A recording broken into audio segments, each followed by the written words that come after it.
Oh, wait. Hit record on that. You think I know how to use that? It's a fucking phone like any other phone. Like, not that hard. I don't know how to do that. You caught that one.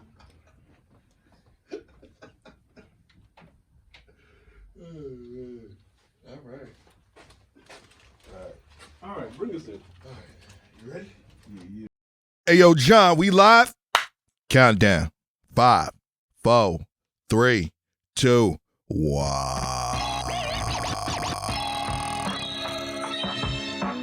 You're listening to the Rhythm and Brewz podcast with your host, DJ DW, Prince Latif, Lucky Lefty, and Mr. R&B 79,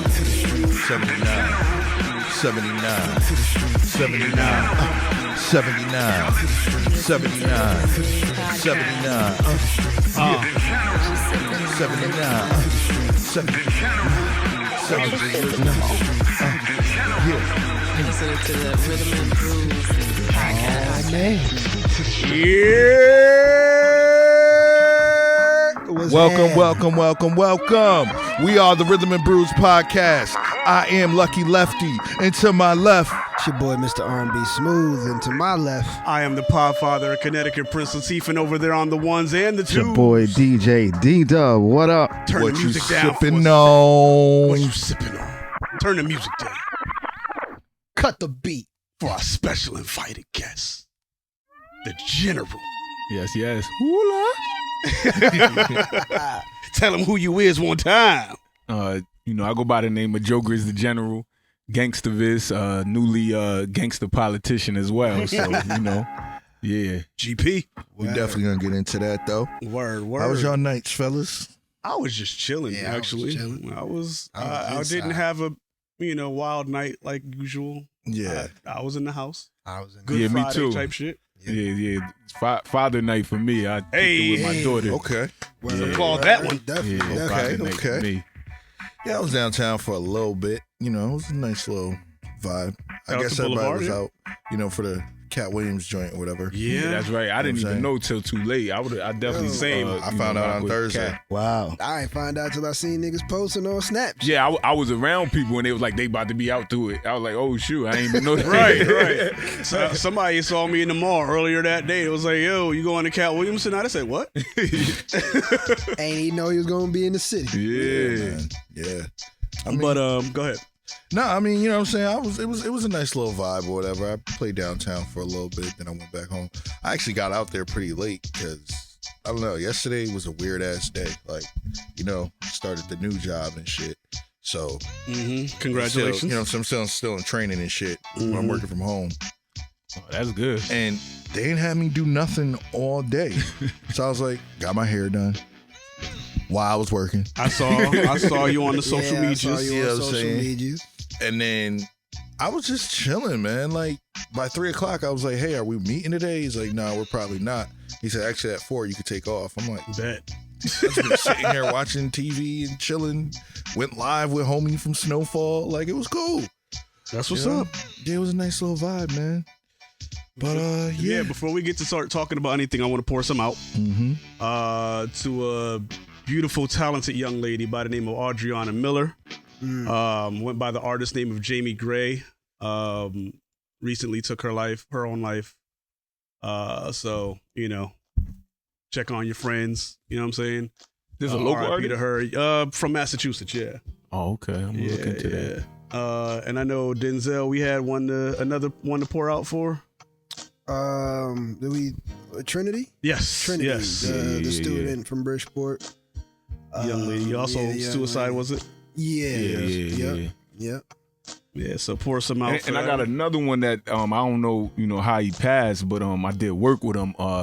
New Haven rapper by the name of Ruck Runer. I just viewed that on Facebook this morning. Wow. Yeah, he performed. I did an event in Bridgeport about 5 months ago, and he was one of the people that performed from New Haven during the showcase. So salute and over his soul and everything. Word. Rest in peace to everybody, man. Rest in peace, Gilbert Godfrey too, man. Oh yeah, Forgot about that. Comedian, He was hilarious. Definitely funny. Iago. Holy shit! I didn't even know that happened. Yeah, 67. Yeah. Wow. Yeah, Affleck. He's the Affleck duck. Is he? I think he Yeah, is. he He's was. good. Oh, he was shit. an Affleck duck. Yeah. Yeah. I remember him from Problem Child in that one episode of Different World when he was the Yeah, he was on the Racist Cosby cop. Show a few times. yeah, he was on the He was on the Cosby. He was in Yeah. everything Yeah. back in the Everything, like, 80s and early 90s. He was like that was that dude. extra Yeah. comedian. Right. Like, They always got him for his voice. yeah, Like, a couple lines, and that's that. right. I mean, who gonna want to Significant. literally watch a whole show of Gilbert Godfrey? Yeah. I mean, I enjoyed his role on Aladdin. Yeah. Oh, he was he Zazu? was. He was the. Iago, he- the bird. He was. I thought his name was Zazu was the bird. Or am I thinking You're of talking the wrong- about not Aladdin, Lion King? Lion King. Oh, my bad. Yeah, my bad. He was Zazu, He was Zazu in Lion King. He was in Okay, Aladdin yeah, though yeah. too. Yeah. You said Iago? Iago, yeah. Iago? Oh, He did yeah. a lot of Yeah, he did a lot of voiceover. a lot of voiceovers. Yeah. That was his Yeah, because he had a very distinct voice. unique. Yeah. Nobody You couldn't came duplicate close to that. Yeah. Like him, Fran Drescher. Like they Word, all I had forgot about them- Fran They Drescher. all had them The voices. voices, bro. Mm-hmm. Cree Summer. Yeah. Oh, she, man. It's an icon right there. Yeah, she. But to switch gears and get into these hot topics. Because we started off on a somber note. So I want to talk about something a little funny What you wanna before we talk get about? serious. What you want to talk about, Prince? Kim Child finding out about the sex tape. Oh yeah, I viewed that. So he didn't find out about it because he still doesn't know because he's still young. Uh-huh. But he was on Roblox. It was like an ad, right? It was a joke or something that somebody put up an ad, whatever the case may be. And But even still, that's wild. I mean, bruh, Like, It was bound to happen. your kids Yeah, are just yeah. playing Roblox. Like, unintended. Yeah. It was bound to happen. I see what you did there. I mean, we know I'm not shy to be, in Ye's corner. Mm-hmm. So I kind of cackled about this. It was funny. That was just funny because, like you said, it was bound to happen. Like, all them kids, one of them was eventually going to At have to some deal. point, you're gonna have to come to the Yeah, I'm grips about to say, where you're in gonna have to. today's society. I mean, even with us, like, I mean, I think about that as well. Like, especially things I've done in my past. Like, I know it's gonna come across. That's why, being that I got a teenage son, like, I already put him on the game about certain things from before his, existence. Just because we in a time where everything's just exposed. You can't really duck and hide nothing. How does that conversation start? Because I don't even know. Like, could you imagine sending your kid to school? That's why I saw your mom on OnlyFans. You gotta Like, teach No. Here's how I go. Gotta teach your son how to squabble. This is how I go. How to Nah, squabble. this is how I'm gonna go. Saint gonna go into class. You ain't got no Yeezys, nigga? He's like, yeah. Well, my mom ain't got no sex tape either, Saint. Yo, Yeah, now, I know it got to be wild. I don't know how they deal with this part because that's something sexual. I don't know. I don't know how that conversation goes, especially for a woman to a boy Right, to a right. son. Like, I don't know. yeah, somebody had posted something on Twitter. They was like, I gotta send my son with like comebacks, for somebody who says, if they come across my OnlyFans. Somebody was yeah. like, nah, you gotta teach him how to squabble. Yeah. Like ain't no clapbacks for that. Yeah, Like, yeah. but with this, like I had said that years, I was like, when it comes time, at some point, them kids they're either gonna find out Yeah. or you gonna have to explain the shit to them because internet. North gonna find out soon. I feel it. She's what? She should be way ahead of the game. on 9, that. 10 She's or the so? oldest, right? She's 8. She has Is to she the know. oldest one? Yeah. She's 8. Come on. She has to know. If she listens to her dad's music, he talks about Kim's sex tape in like damn near every album. He has not let it go. He is still hurt. Like, so she has to. Yeah. But allegedly, he got the last sex tape from Ray J. Like, Who got the last thing? Yay, and gave it to Kim, allegedly. This is Because getting this is weird. the one that hasn't been released, right? Right. Yeah, Because yeah. when Whack 100 Yeah. had talked about it, he had said, like, yo, I wouldn't even sell this I would give it to Ye personally. But what happened was, allegedly, he got in touch with Ray J and gave it to Kim for it to be destroyed or whatever the case may be. Kim is denying it, but who knows? Shout out to Ray J for being a man about it, and just, you know, He even said, yo, can y'all stop bringing me up with this? I have a child as well. Like, I have kids as well. I have children as well. You gotta think about it, like when them joints dropped. We was in high school, like that. Those was on cassette tape, on VHS. You know what I'm saying? So it's like, damn, they still running with that. You ain't got nobody to blame, allegedly, but your mama. Marketing that. Downloading that shit online, boy. Yeah. That shit is still We was on everywhere. Kazaa heavy. That shit is still everywhere. Oh shit! Yeah, you're right. It's still everywhere for free. Right, but that's the wild part about it. It's like, even us as regular people, we got to think about shit like that. You know?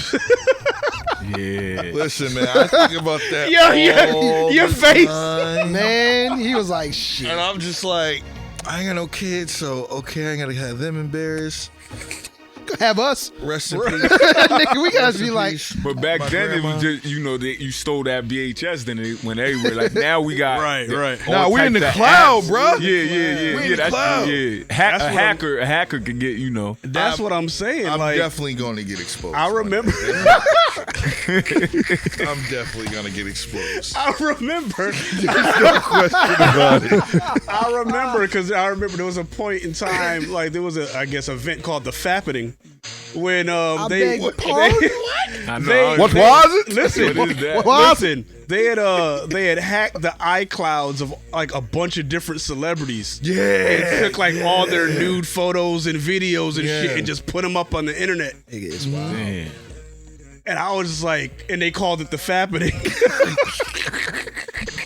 Yo, it's a thing. Yo. That's So why nobody's safe out here. It's I like, respect yo. parents like Grits though, who just like if you got Yeah, like, if you got the history or if you did something that's let them know out front. We gonna have to Yeah. talk about this. Yeah, like There's we gonna gonna be have some to things talk you about gonna this. see. I want you to know Yeah. certain things about.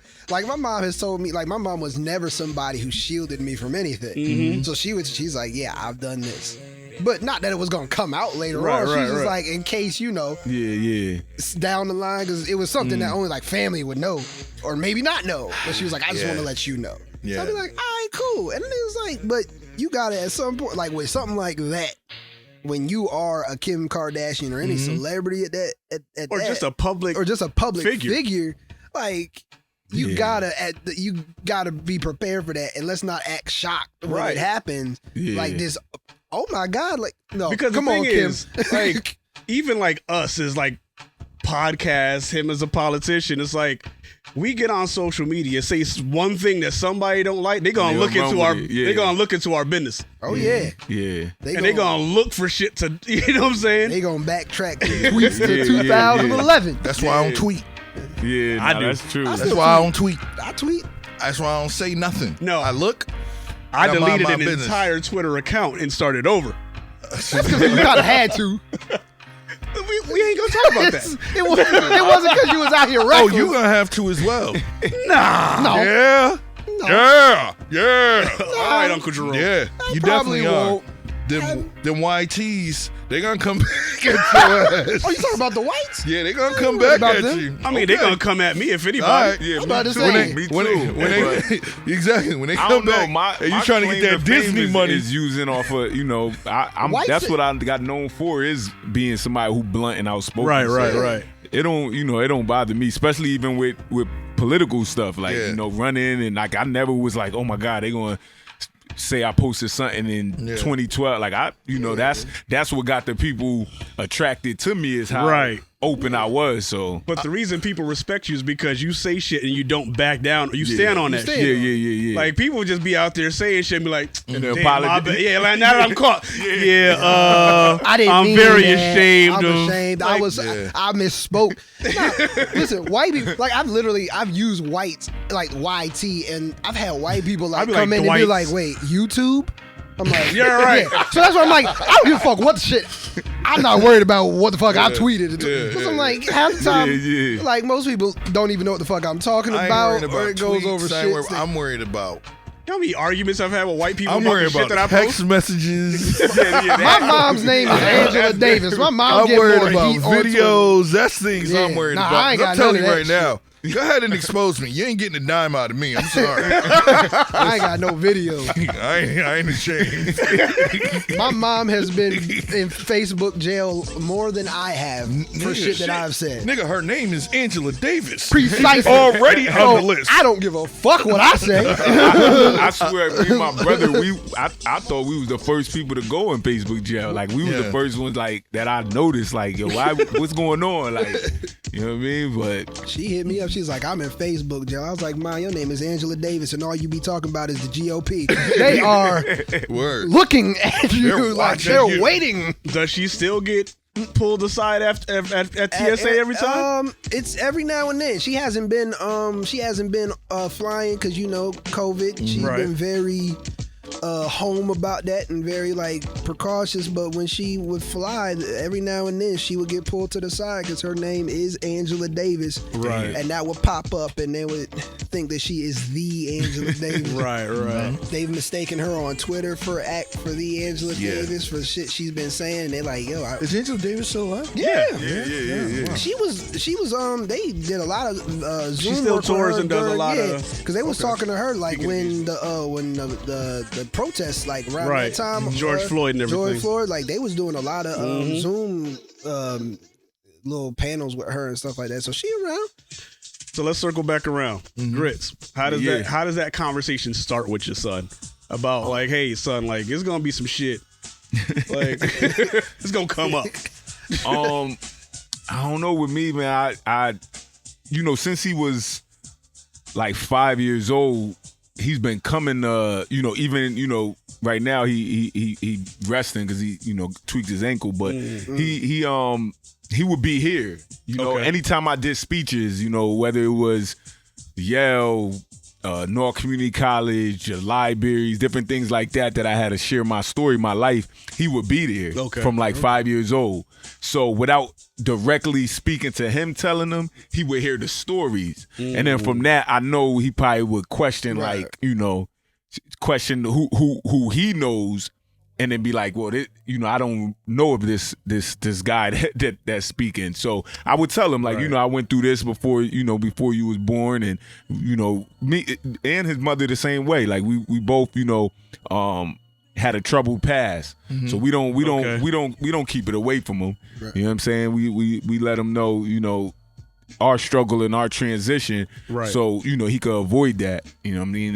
And he's also more aware. Like what I would do is, he wasn't raised in the projects, but I was still in the summertime bring him back to my old projects, let him run around with the boys, play football, shit, maybe even get into a little fight, just so he he understand like the roughness of where I originated from. Even though he's from his birth to now,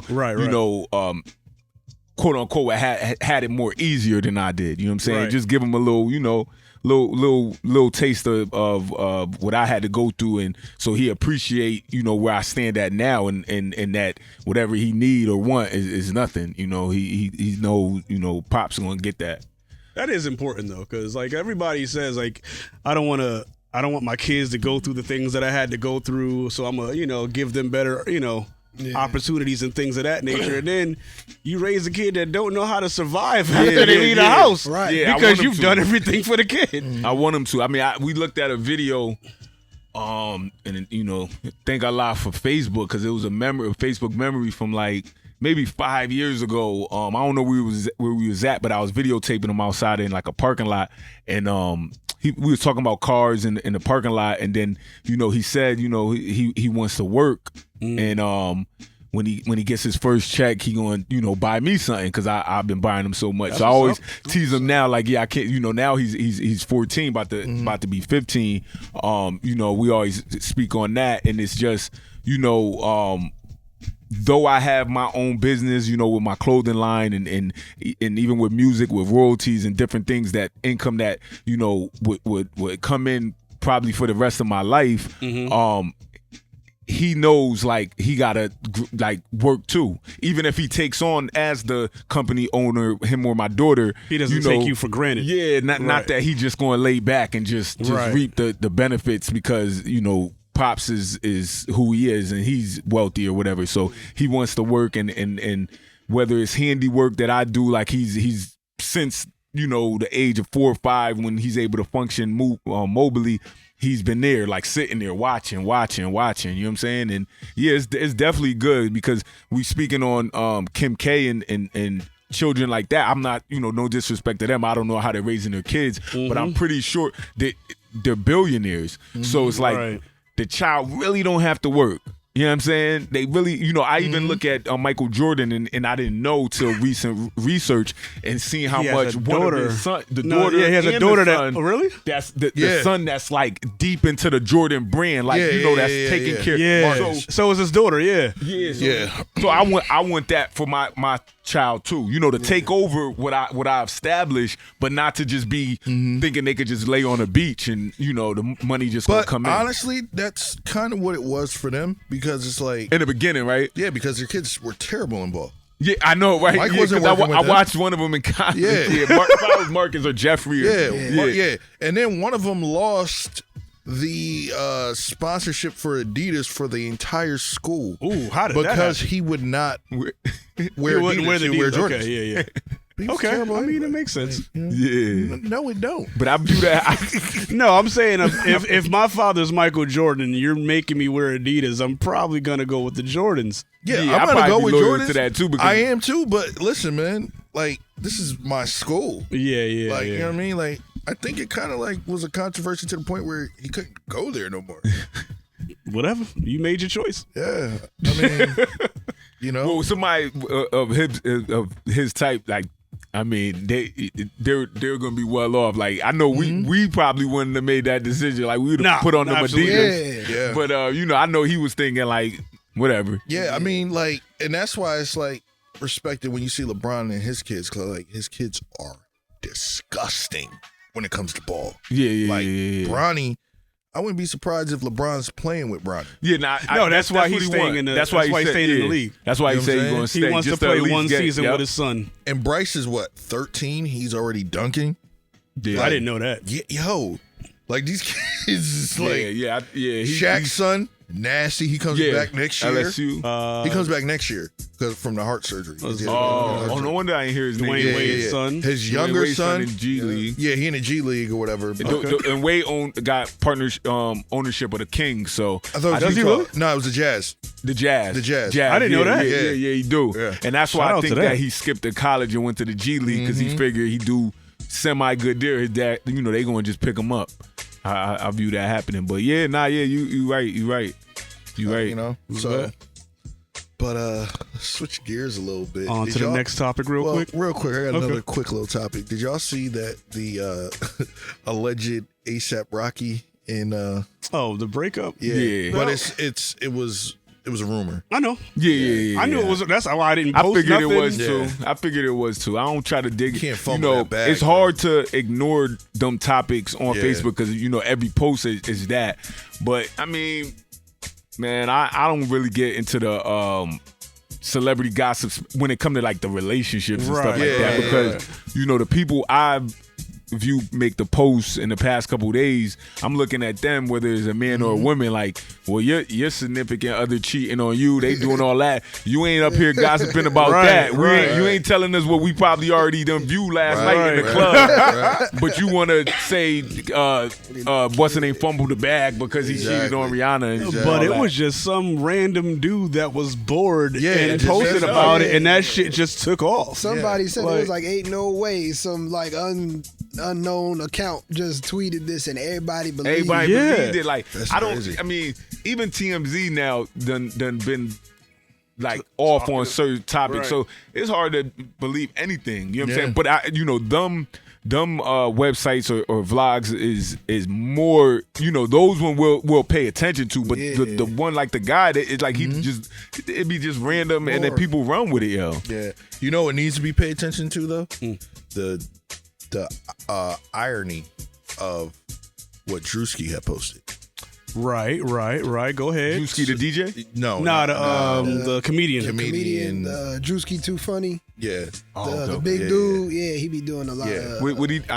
So basically, what he posted and then he deleted it, which he really should have kept up, is he's posting how men act when there are women around.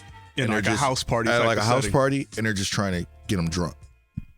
You know what I'm saying? Like where they keep, like, you know how like it been in a house party as a dude that keep like feeding drinks to this girl because he's trying to, you know, hit that at the end of the night. Yeah. So he's like bringing attention to the fact that dudes do that. Mm-hmm. And he was trying to make it funny, but at the same time bring awareness to the fact that it happens. Oh, okay. And people like felt some type of way that he posted it and then he took it back down. But it's like, nah, like keep that shit up because this shit really happens. If you're mad about it and you're a dude, it's because you do it. Yeah, because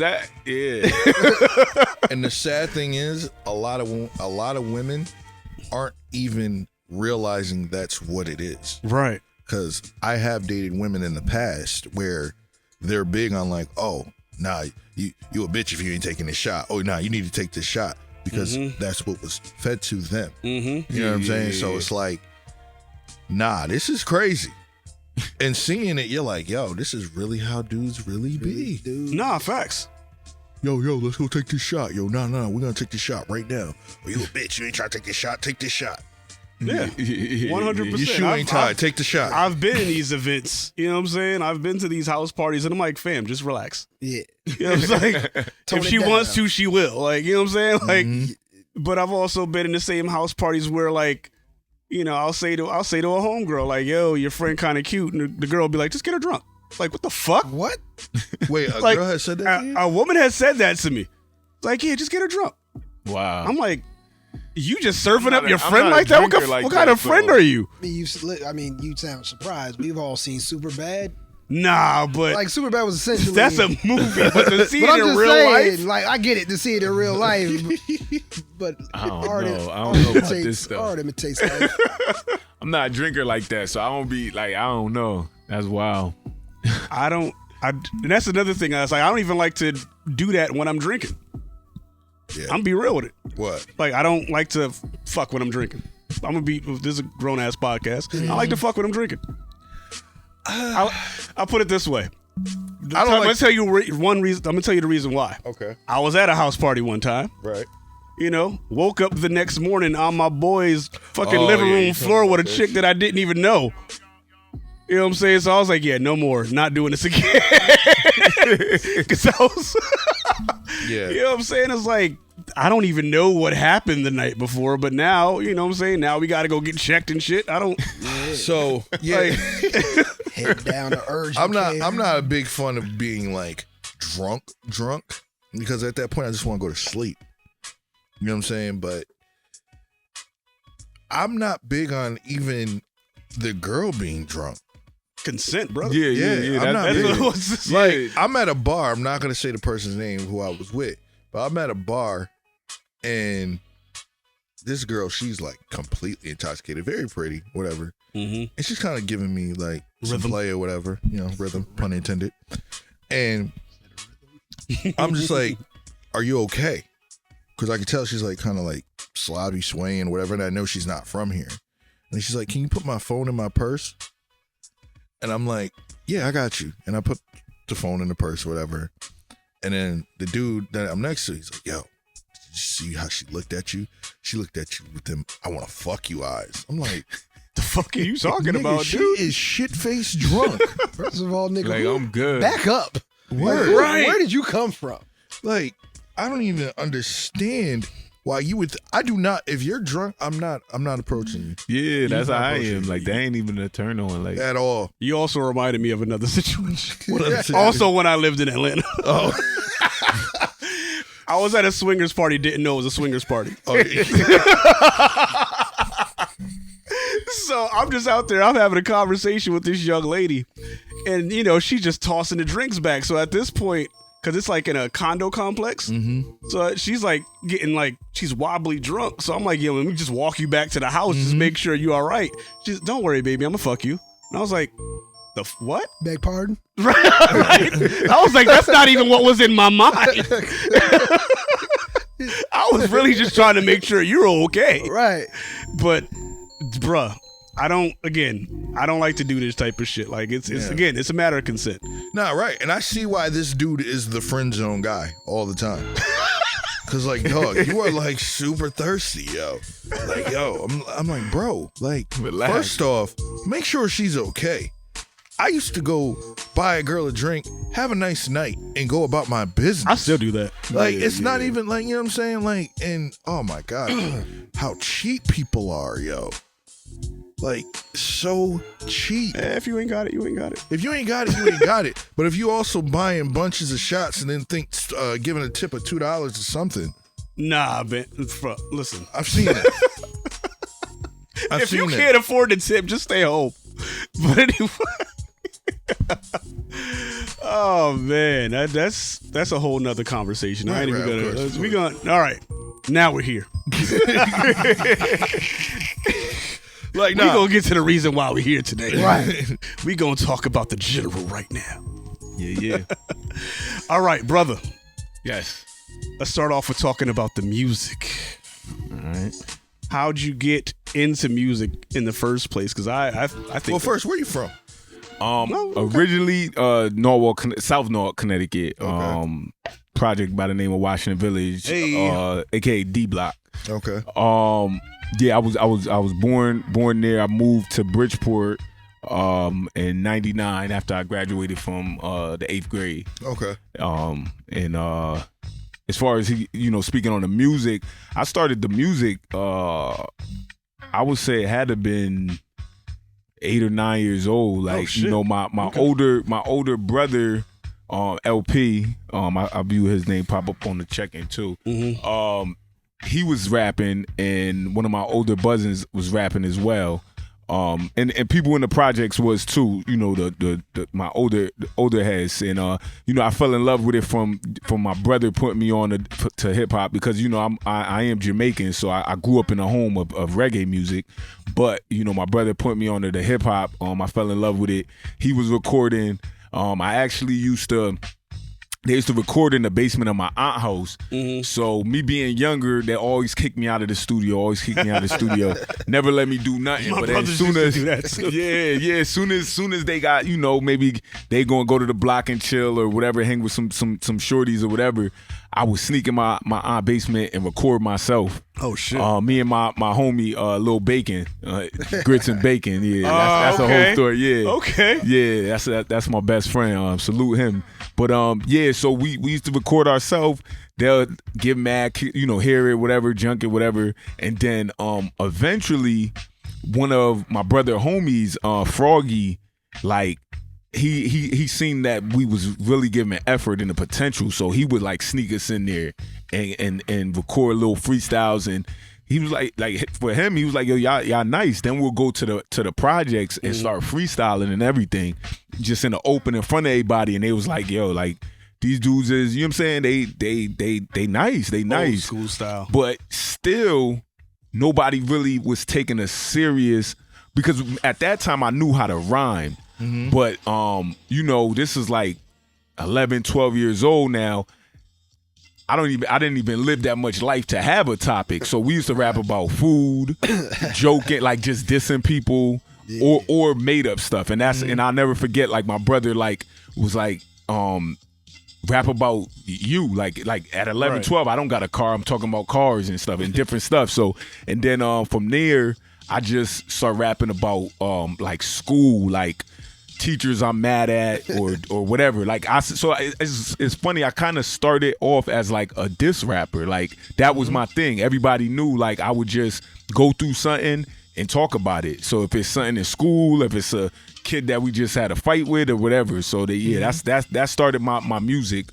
So because at that time I was really more into basketball, so music was just a little getaway, you know what I'm saying? And it's not probably till later on in life, like after prison, where I was like, yo, this is something I want to take as a occupation more than just a hobby. Okay. Word. So how did that translate to where you are now? Like, because I remember like you've been rapping since we were in high school. High school, yeah. You know what I'm saying? So Tell me more about that journey, because you've been doing that for like years now. So yeah, like I always tell people, especially my son generation or Right. the students that I mentor and stuff like that. My first project is on a cassette. Not even a CD. So, that's, like you said, my first, I think sophomore year in high school was the first, recorded, I recorded, it was called Ride With Us, Collide With Us with one of my homies, Hollywood. And, so in high school, Central High School, whether it was like the cafeteria freestyling and things like that. And then at that time, D-Block and, Locks and Dipset and G-Unit, all of them, everybody was heavy. So, I would, get the Sycamore instrumental CDs at that time and record myself through the speaker of my brother's boombox thing, literally putting tissue in the cassette, you know what I'm saying, and rapping through the speaker. So obviously we know it was sounding horrible, especially now, me still having some cassettes listening, but that was my little thing. So now just with the cassettes, I was getting a little love. People was like, yo, put something on my cassette. This is Dionne Warwick or whoever they mom cassette, and I'll rewrite the whole thing over, you know what I'm saying? It'd be a whoever, you know what I'm saying? So that's how I got the high school thing going, and it's so dope because the dudes that we went to school with, whether it's Sholey, Brillo, at that time his name was Hayes. These is guys that's still doing it at the at the age we are, and I remember cafeteria, Dana White, a lot of us doing it at that time. Yeah, we all Central, and salute to Central because I think was there when you I used to be there too. I just didn't rap. I was definitely there. Yeah, I used to do beats on the table. Yeah, I used to skip class and be like, all right, we in the cafeteria. I ain't going to class. Yup. Same thing with me. Show me and grits and them in the cafeteria. I ain't going to class. Yeah. So it's dope to view them now, and we all at a good level, where we took it serious. The names that I just spoke on. But at that time, it wasn't a money thing for me. You know what I'm saying? Like I said, I was playing basketball. And then that's when I really start getting into hustling, selling drugs and stuff. It wasn't until, like I said, I after I graduated from Central, about a year and a half after, that's when I got locked up. And when I got locked up, that's when I just, writing songs in prison and just thinking about my future. That's when I said I'm gonna get out and take it serious. Take it serious. Okay, okay. Because I was gonna ask you that next. What point did you take it serious? Yeah.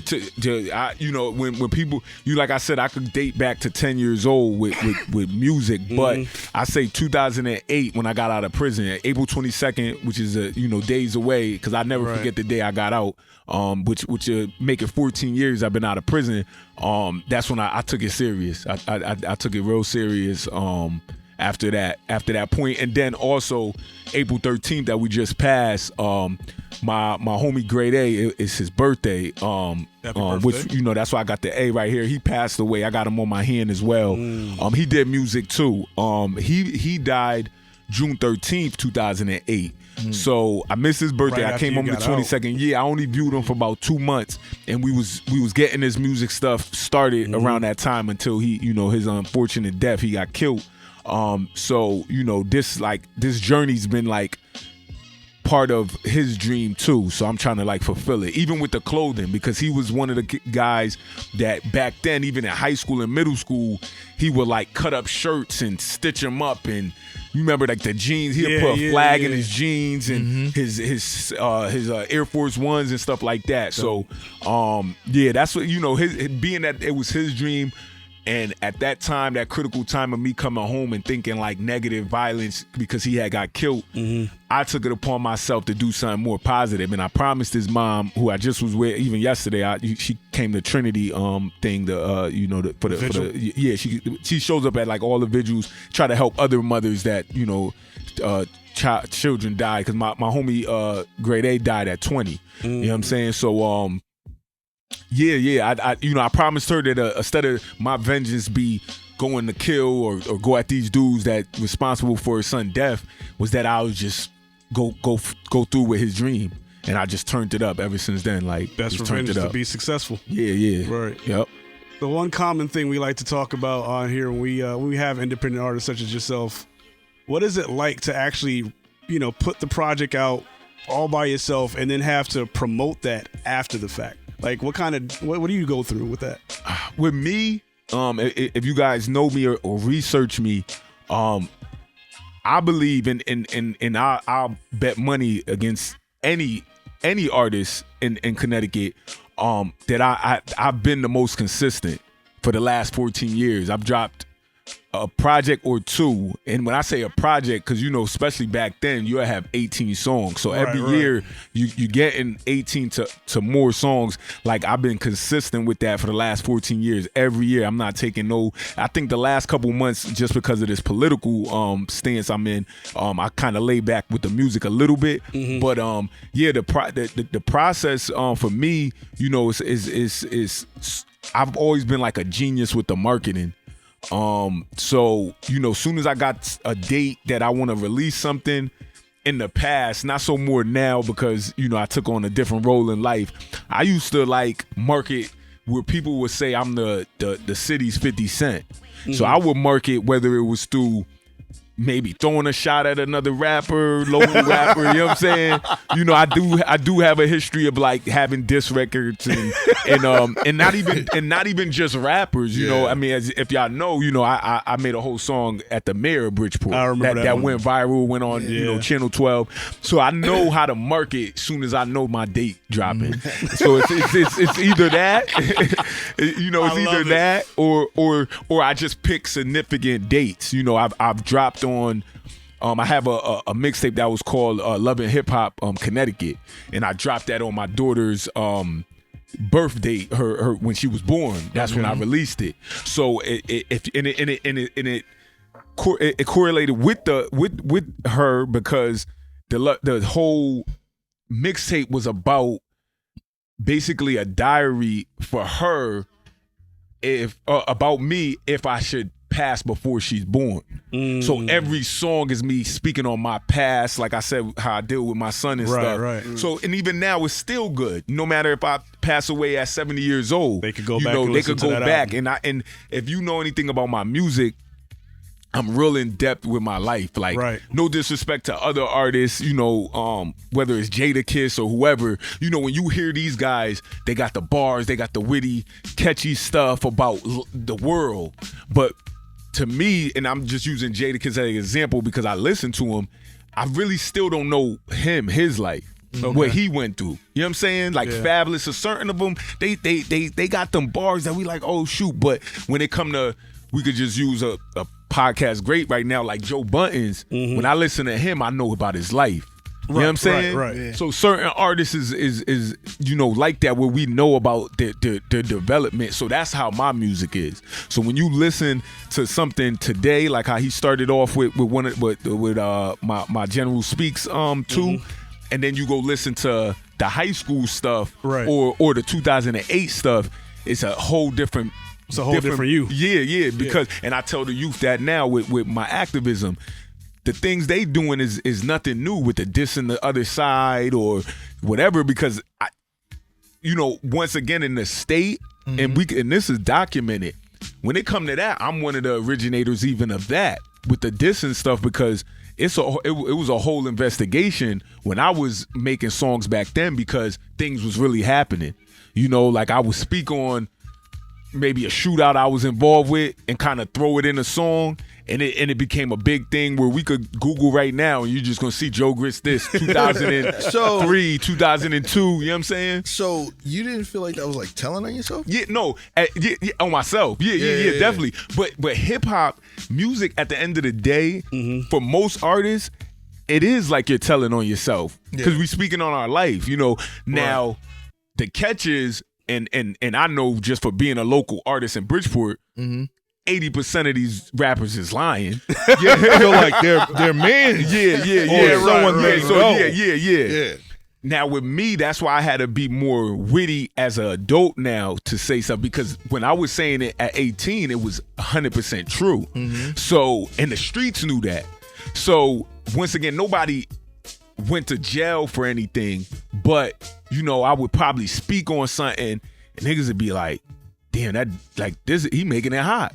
He talking about this street. Like he out there as well, but we are out there wilding out. So, right. And that's the youth in me. Yeah. That's why I say now you can listen to my music now. I still speak on my past and current, but just being able to use more metaphors to, back then I was, and people loved the music then because of that, because it was blunt. Like, this nigga don't give a fuck. Like, excuse my language. Like, I literally You good. would just come out like that. You know what I'm saying? And even now, like I said, this in the mirror and stuff like that, I say things even off record that nobody is say, like you said, like my posts on Facebook, things like that. I've always been that dude.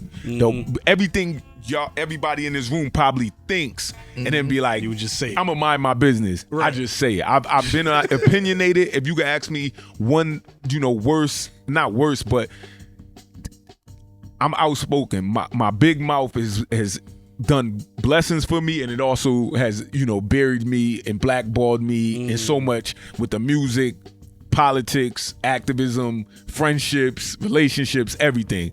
And but at the end of the day, I live for me, so I'm cool with it. You know what I'm saying? I'm fine with things like that.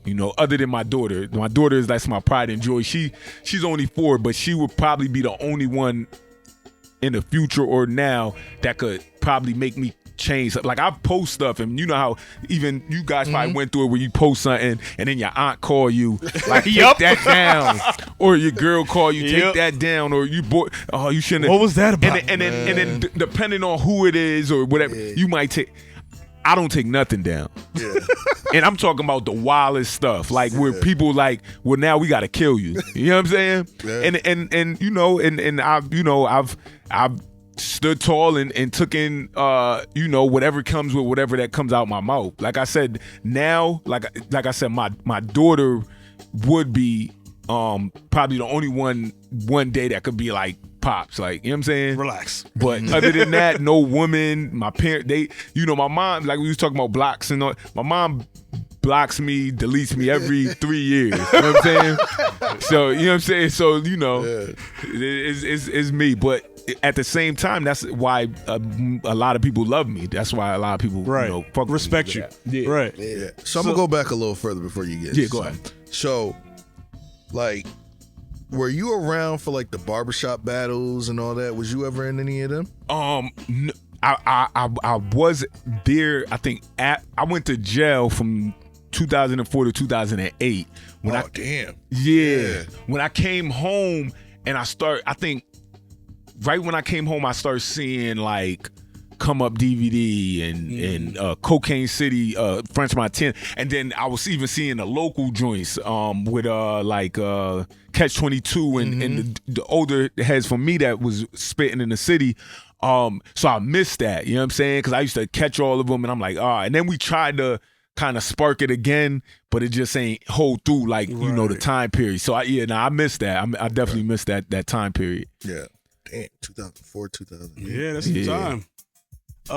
So tell us about the transition from the music and into activism and politics. Like, what made you say, all right, I'm gonna go Yeah, because it's definitely been like that. Because I always tell people the music. So from the street, obviously, I had infamous. Like, people knew me, but in a negative way, because and it's nothing to glorify. And like I said, most rappers lie, but I have documented stuff, or even people, parents or whatever, could be like, yeah, he was like that. But in the streets, I was more than just, at that time, I was more on the violent side more than just being like a drug dealer. You know what I'm saying? The drug dealer kind of came later on in life, when I kind of got home and kind of fell off a little bit. But from that, then the music came and people fell in love with the music because of the negative content and stuff like that.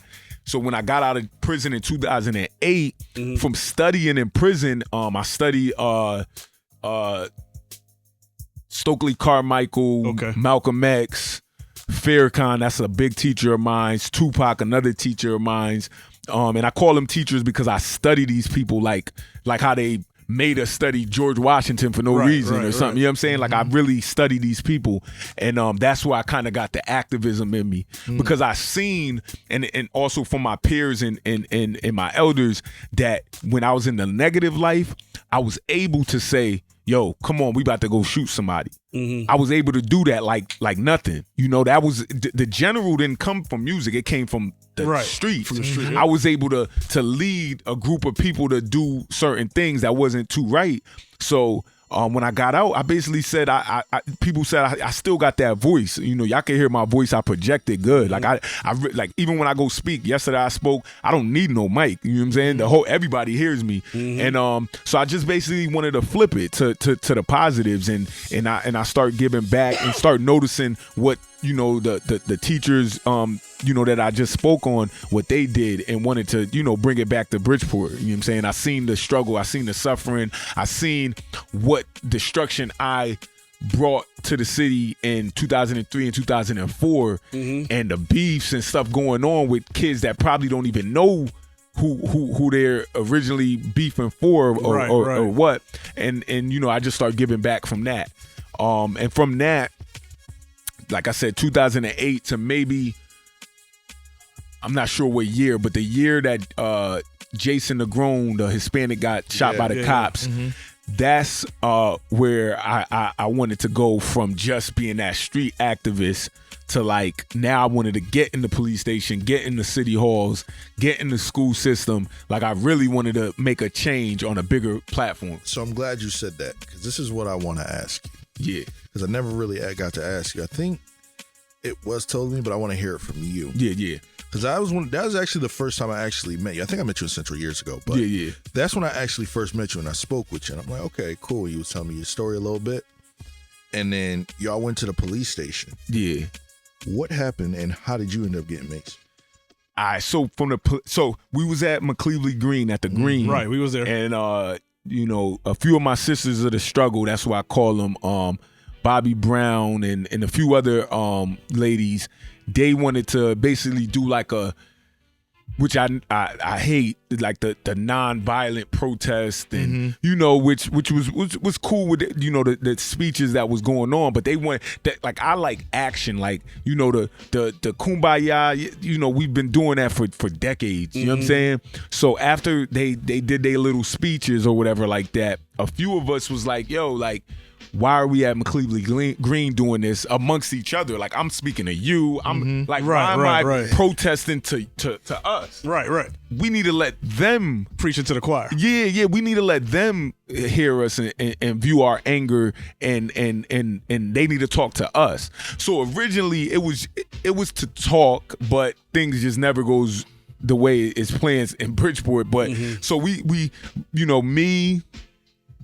And a few other heads, we just was like, yo, we gonna go to the police station and do this, the same thing. Same thing, okay. So when we got there, and now mind you, I know Bobby and a few others, they fell back, and I understand a lot of them have city jobs or everybody's not built for that. And I always spoke that with the protests and different things. You got everybody. You got the warriors. You got the medical people. Like, cause we'll probably get to like the encampment that we had at the police station, stuff like that. Everybody had a position. So when we got there, the rebels, we was in front and we was making noise, but the whole point was for Chief at the time, the former chief, to come outside, Perez, and speak with us. And obviously we had cameras going, we had Facebook Lives going. We wanted a dialogue between him openly, publicly, on what's going on with this situation. At the same time, what a lot of people don't know, what's his name? Salute his soul too. Floyd had passed. Oh, George Floyd. Yep. George Floyd had passed. So I also was beat up by the Milford police about 4 days before Floyd had passed. Right, because you still had that cast on your hand. Yeah, right. I had the cast on my hand because when they put me in the handcuffs, they slammed me to the ground. And so people don't understand, in my mind, I'm also angered because of that. You know what I'm saying? Because it was state Troop G, the Bridgeport State Troopers, plus Milford Police. So that also was triggering in my mind. Everybody else, it was Floyd, it was Jason, but I can't lie, I had a little bit of extra in me that day, like to, be spazzing out, and it just didn't go right. We wanted to talk and as usual, the police didn't want to have no dialogue with us, and we went in. We all went in, and even while we was in there, we still was trying to talk. We had the Facebook Lives. I'm pretty sure, like on my Facebook memories, it's all there. We was just talking, whatever. Yeah, some people were saying little slick stuff, but they were saying stuff back to us, and I don't remember them saying "get out" or anything, but they just had they vests and they shields, riot gear and whatnot. Yeah, and they just start spraying. And mind you, like I said, I'm a rebel. I'm somebody who, I don't want to die a martyr, but I will. You know what I'm saying? So meanwhile, so many people was starting to get scared because they seen that we was outnumbered. Not even outnumbered. We outnumbered them, but we was outnumbered physically because they had guns and shields and batons and stuff like that. People start backing up, and I stayed up front. And basically, when it moved and they maced me, and from there, that's when we went outside and all the famous pictures of me getting milk and all type of stuff poured on me. And then from there, that's when we headed to the highway. See, you just explained it to me better than I was told, because I heard anybody. I heard it wasn't even that. I heard it was some other people that was starting stuff, and you explained it exactly what it was, because I'm like saying to myself, why y'all going to the police station? I don't understand. You're being escorted by police.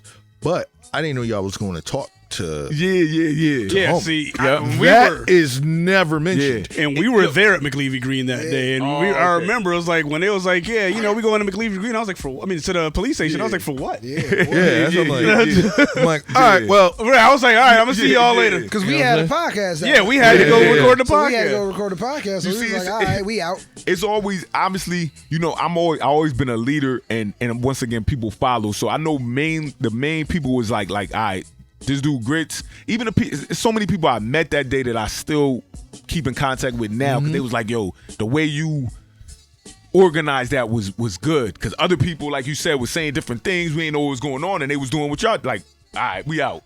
You know what I'm saying? So when we got there, like I said, it was meant for that. And even the pictures, like whoever the photographers was, and even that was like, I think about it now, even when I look at Martin Luther King days and stuff like that, like, we didn't tell photographers to come out there. So and that's what the arguments start happening passing them days, because people start thinking it was something like I orchestrated for the cameras to catch me, with the tears in my eyes because my eyes burning in the milk. It was just beautiful pictures. Salute the photographers. They just caught, like, I got my shirt on. We just live in those ages now. Yeah, that's what I'm saying. Now, I was in the paper like that. I didn't plan that. And then they like, oh, well, you was talking to, because I don't know who went live, but somebody went live, and it's on my Instagram, but it just was one of them.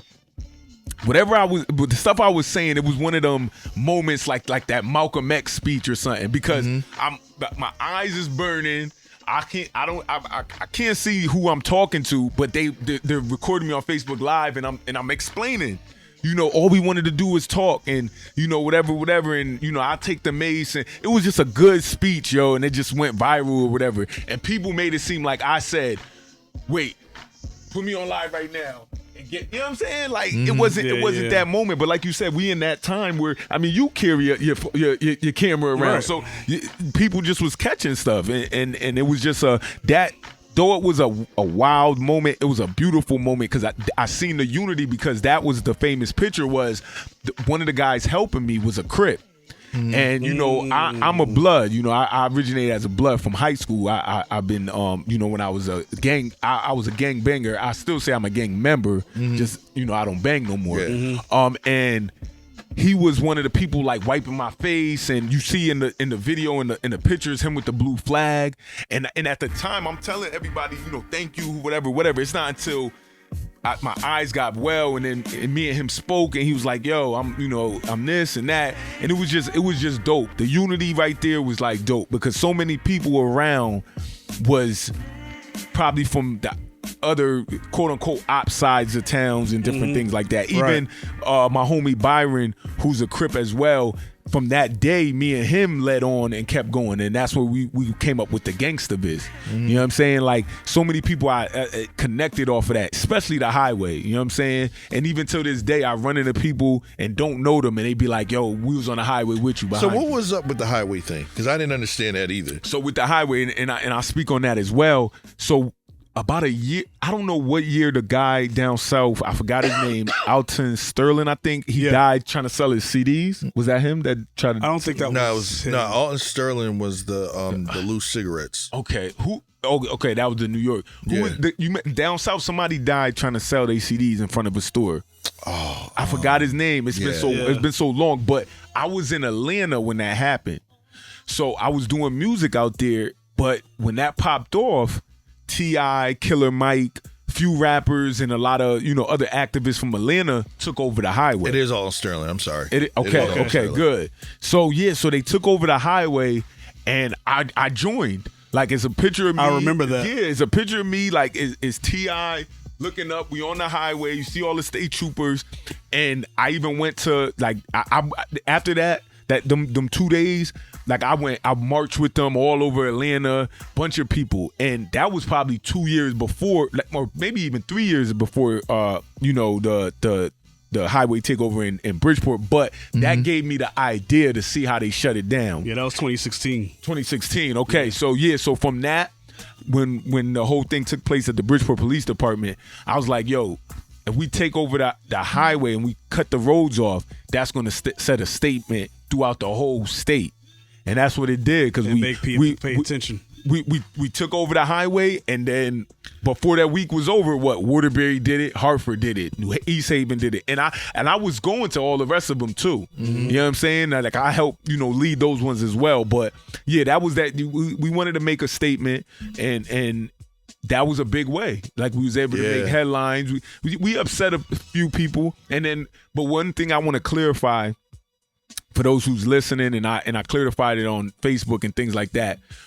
Any child that was in a car, had like autism, any type of elders that was sick, we and the state troopers know this because they helped us.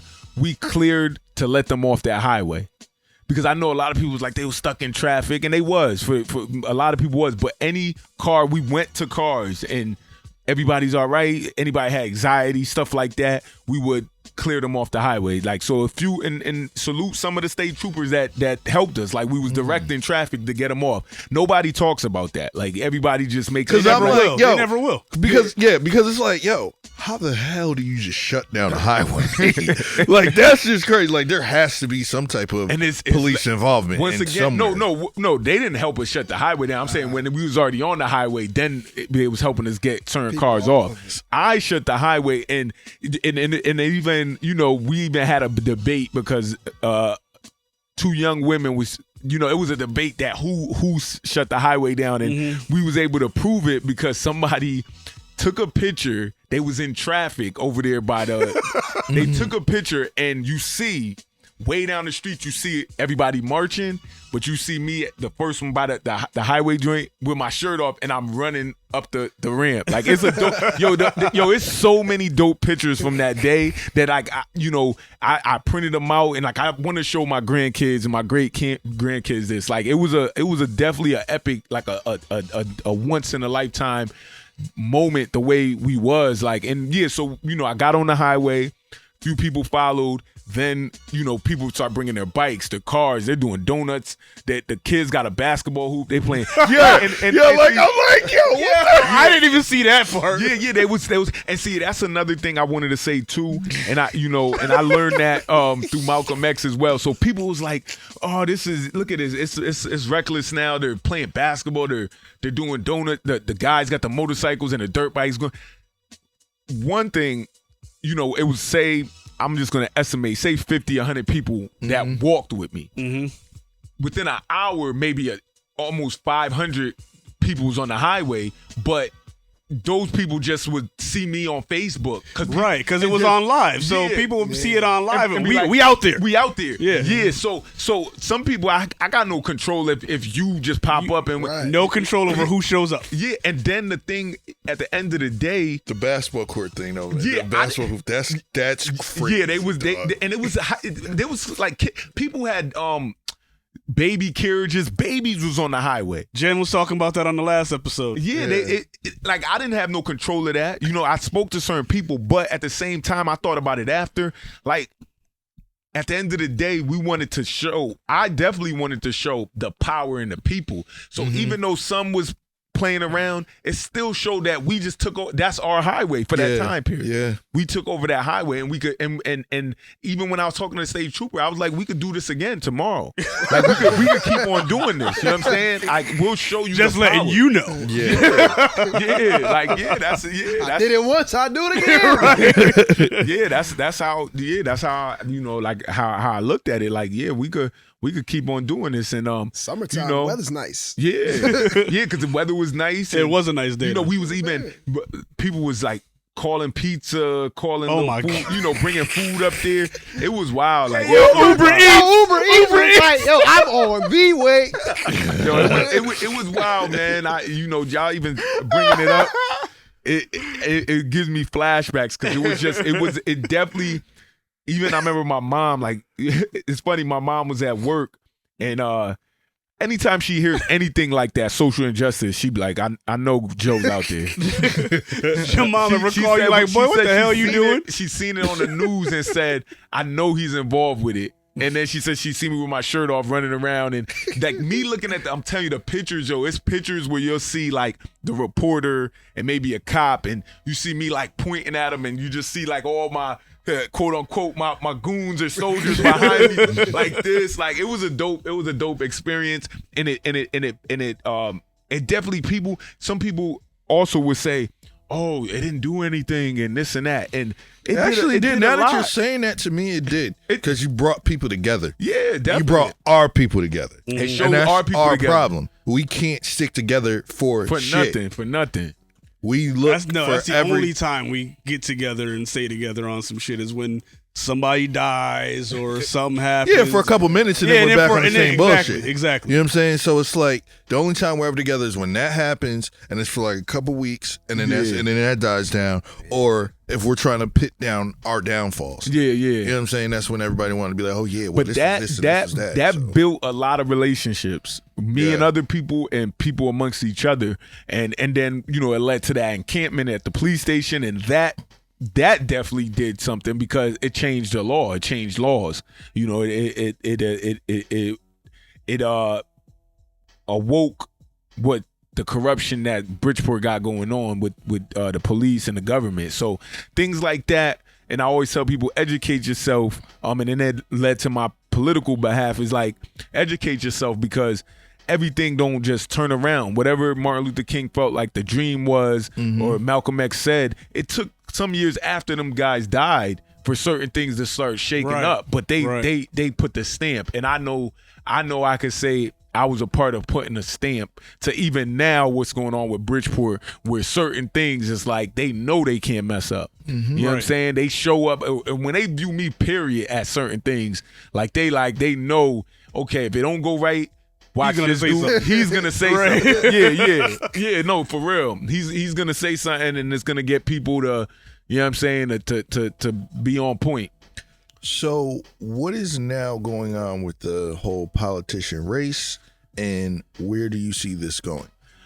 So we looking forward to the mayor race coming up soon, and that's probably the main. One of my main focuses is that, and then obviously the district I live in, that's 135th, that's the North End. But we know that right now in the city, the mayor, as well as his counterparts, like the chair of the DT, the Democratic, DNC, the DTC, they run the city for years. And we just want to, me and others just want to shake it up, bring some new faces, educate our people. That's why I feel like the role I play right now, because I did lose the city council race, but I'm a part of the committee now, the Democratic Town Committee. So, we put position to who's going to be the mayor, the senator, different things like that. So, and that's big, you know what I'm saying? Because once again, my voice and who I feel like, if I go back and say, yo, we want it to be you to my people, like, yo, vote, they'll be like, all right, I trust Grits.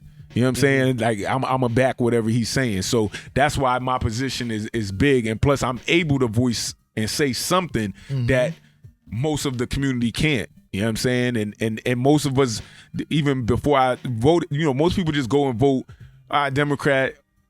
Yeah, black, they don't even white, think about it. They just, I'm a Democrat. Shirt color. Yeah, they don't even know. So I'm able now to educate people and also show them how dark this world is, how dark this government is, and grimy and unloyal and snakeful this whole government is. So I'm trying to continue to educate, and also even if because what I do, we have votes and stuff. So sometimes, for this matter, recently I've been outnumbered when it comes to that, but I still want to put my vote in because people remember that anyway. 3-4 years now, they'll say, all right, well, Joe or Grits was standing on this, even though he knew sometimes you're going to lose. You know what I'm saying? Because it's 4-5 or 10, right. You know what I'm saying? But I just want to make sure even the people that know that they're going to win know, like, dang, this dude coming for us. All right. And in 2 more years, it'll be, God willing, person. yeah, y'all come along, and more people and more people and more people. Yeah, so it's not really a loss because at the end of the day, your voice is still being heard. You're in a committee. Right. You know what I mean? So you don't have to be the front face. Yeah. But just being there. And I'm at the table. Yeah, I'm at the table. You're at the table. With people that, when I walk into the room, they're disgusted and mad because it's like this dude with the hat and the gold teeth and the tattoos on his face and the chain, and they hate that. So I love it. You know what I'm saying? I love it. And then it gives a hope to the younger generation. My son's generation, my daughter's generation, like that when they view that my title is something, political, like that gives them hope, because when they look at me, they're used to just, if somebody of my caliber open their mouth, they're just a rapper or they're just a drug dealer. So now that they could view me still dressed as I am, and I still could I'm at meetings, or functions where, Ganem was just sitting right next to me. You feel me? Like, and you just wrote this record about it. Yeah. And so people look at that and like, yeah, that's dope, because a lot of the kids is hopeless in the hood. So they feel like they could never sit at no table with Ganem. You feel me? So somebody who's a felon, a gang member, whatever they want to paint me out to be, is still able to make his way through the ropes. That's dope. And that's why I don't hide nothing. And like I said, exposing, I put everything out there. Like, I want you to know I'm a gang member. Because I'm You can't. I put everything out there in my music already, or through my posts and whatever. And like I said, I stand on it. If I lose your vote because I don't like Jordans and I said something about Jordans, and you know what I'm saying? That's how I am. I like Jordans. I'm just saying. I got what you're saying. I got what you're saying. So now that you're in the door, what is your ultimate goal? My goal, for myself, I'm looking forward to being the city council. In 2 years, I'm gonna run again. And I believe I'll win this time because I got more support, more help, and then also I know more. And in 2 more years, I would be more educated on what I need to do and who I need to surround myself with, and learn from. And even the bad people I surround myself with and learn from. You know what I'm saying? I play this like the streets, the same way. You feel me? Only difference I always joke about is like certain stuff I'm viewing, I can't punch nobody in the face. You know what I'm saying? Yeah, that's the only thing with politics, man. I always tell people that. Punch them with the word. You gotta punch them with their wallet. Yeah. But I see myself getting into city council, helping the first black mayor of Bridgeport. Like I see myself playing a big role in that, because it's a black and brown city, right? And I believe we need a black mayor. It's so wild that we haven't had one yet. It's no, it ain't. It really is not. I'm not for reasons I'm not gonna say on the mic. Yeah, I agree with you. Okay. But it's wild. Because people, the way this city's ran, we got more of a chance of seeing another black president before we're seeing a black mayor. Absolutely. It's sad, but It's so much corruption, man. I'm gonna do what I can to whoever that person is in this race that puts themselves out there, get behind them and go hard like I'm running for mayor. Mm-hmm. I'm gonna definitely put that behind because we need that. Black and brown city. I've been to it's the biggest city. I've been to Hartford. I've been to New Haven, which also have a lot of black and brown people. But when it come to downtown, it's all white. Like in Bridgeport, after 3:00 they all get off of work or 4:00. You'll go to New Haven and go downtown and see. Caucasians everywhere and, yell and different stuff. Hartford, I've been downtown. But Bridgeport, it's a black and brown city. So why do we not hold the high positions? We got positions, but it's all the baby low positions. Right. The problem is that you have the ones that want to make the change but don't have your voice. So by them not having your voice, they're gonna, And that's the key, and that's what I salute to all my colleagues. Once again, like I said, Bobby, Kai Weaver, it's a bunch of us like that of my peers that we've been running this this marathon, and it's like my voice and what I gotta say. I feel like I'll be the perfect mayor, but I know the difficulties because of my look. In my background, so it's the people that I feel like they got the look and the image and all that. But a lot of them they like shy or they don't want to do it, and it's like I want to put them forefront, but they just don't got the desire like I do.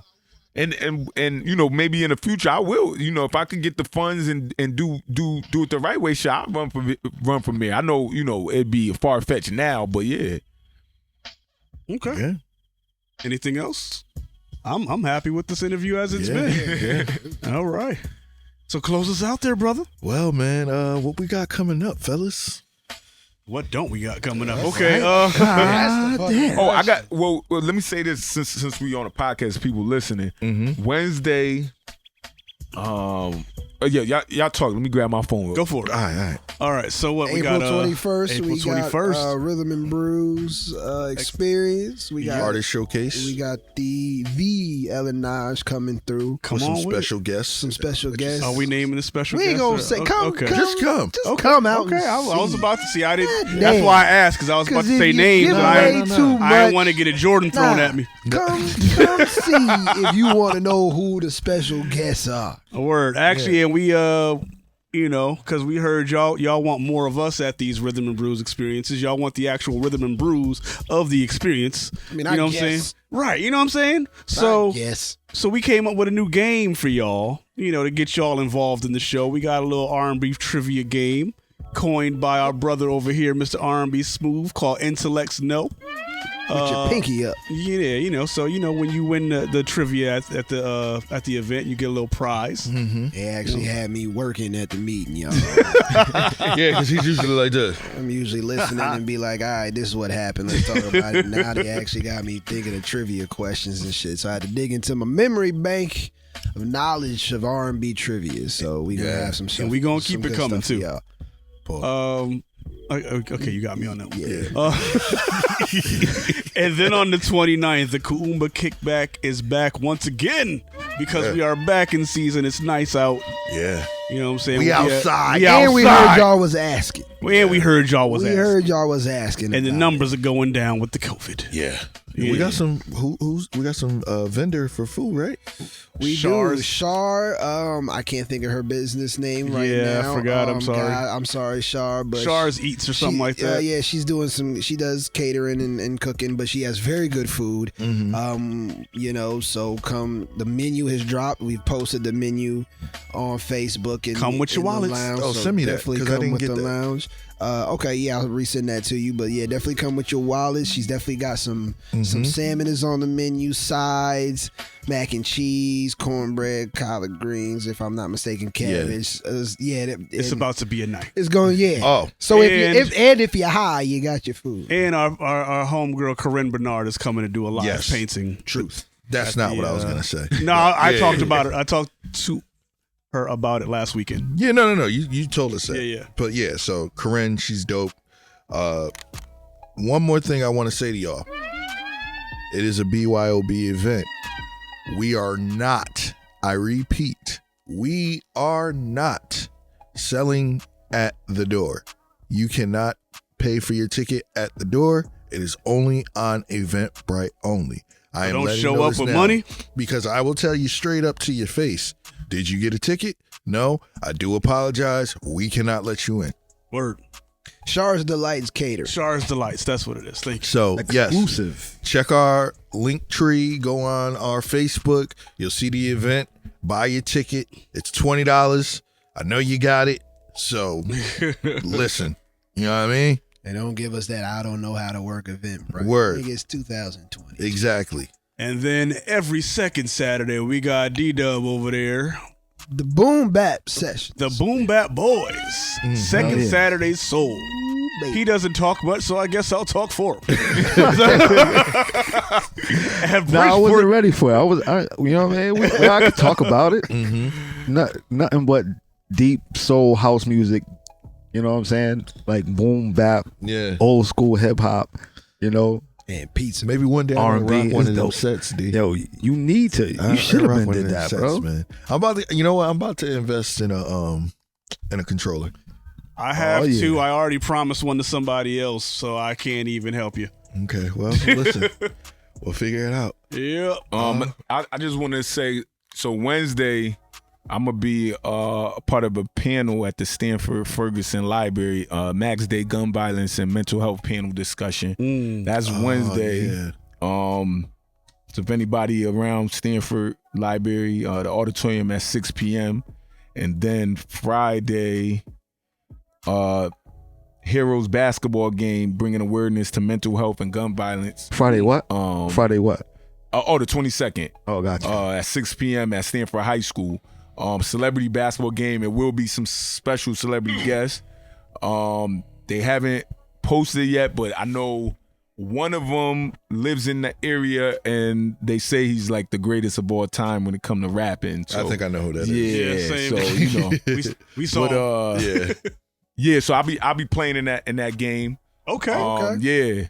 See, I ain't balling a minute. You know, I had got shot in my hand about 6-7 years ago. And Sounds painful. yeah, I actually that's why when the cops slammed me, I had to get the surgery over again. And then I had just recently got surgery last year because I had a carpal tunnel. But now for the first time in a long time, like my hand's pretty good. So be the first time I balled in a while. I end up coaching basketball for the last 10 years. I've been coaching, so you know. Some of the young heads come out there, you know, watch me do my thing, and we also going to be, you know, giving awareness to mental health and gun violence. So, and then and then after that, that's the one at Bridgeport Creative. No, never mind. That's March. No, that's the last one we just said, March. The joint was signed. Phoenix Fire. Yeah. Okay. Yep. Yeah. That's the same the Phoenix day. Fire experience. Because I'm gonna be running late. Yeah. Yep. Yeah, at Bridgeport Creative, Phoenix Fire for her being nominated for a Grammy, so that's big. Right. Yeah, shout out to her. All right, y'all. This has been episode 79, Rhythm and sir. Brews. We out of here. Till next time. Peace. Checking Salute. out the Rhythm and Brews podcast. What you sipping on? Oh, yeah. Rhythm and Brews. Rhythm and Brews. Rhythm and Brews.